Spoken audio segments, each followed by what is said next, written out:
lot of recruiters now have access to a much wider talent pool as end clients have become much more comfortable with hiring their contractors through a remote basis.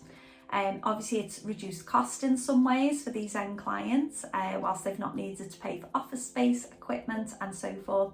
But really what it's done for recruiters, it's enabled them, as I say, to access that wider talent pool and to be able to find high quality talent for their end clients. So we've seen a huge surge of remote working amongst contractors this last year. One of the other things that happened this year was the announcement of a vaccine mandate by Joe Biden.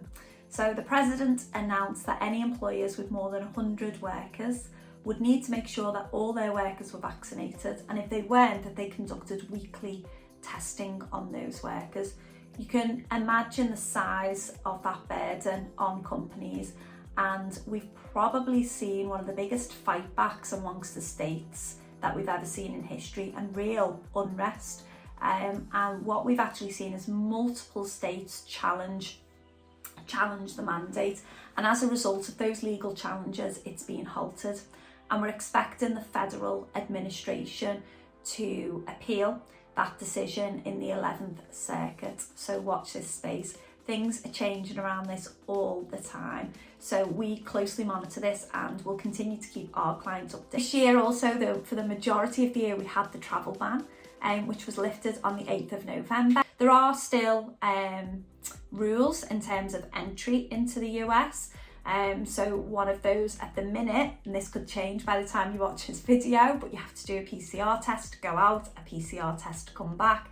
You're still able to get out there under the ESTA arrangements if your reason for travel is pleasure, so tourism or business, as long as the work that you're doing out there is unproductive. It's really great that that's been lifted, as it's meant that people can reunite with their US teams, or perhaps businesses have been growing their business over the last year and they've been able to now go out and look for potential office space and recruit new team members who are American nationals over there.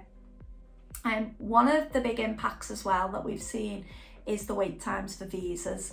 So a lot of our clients who relocate their recruiters from the UK to the US have experienced increased wait times. Pre-COVID, you would typically be looking at around 2 months for an e-visa, which is an e-visa is a visa under the treaty that the UK have with the US. But now we're seeing wait times going up to 9, some instances we've heard 12 months.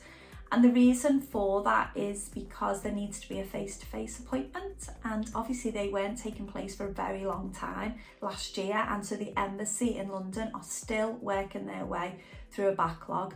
So we've seen much more extended visa wait times, and we're very hopeful that this next year those wait times will reduce. But if you're watching this now and you have got intentions to relocate employees over to the US the next year, it is well worth your while starting that process now and starting to seek advice from an immigration lawyer.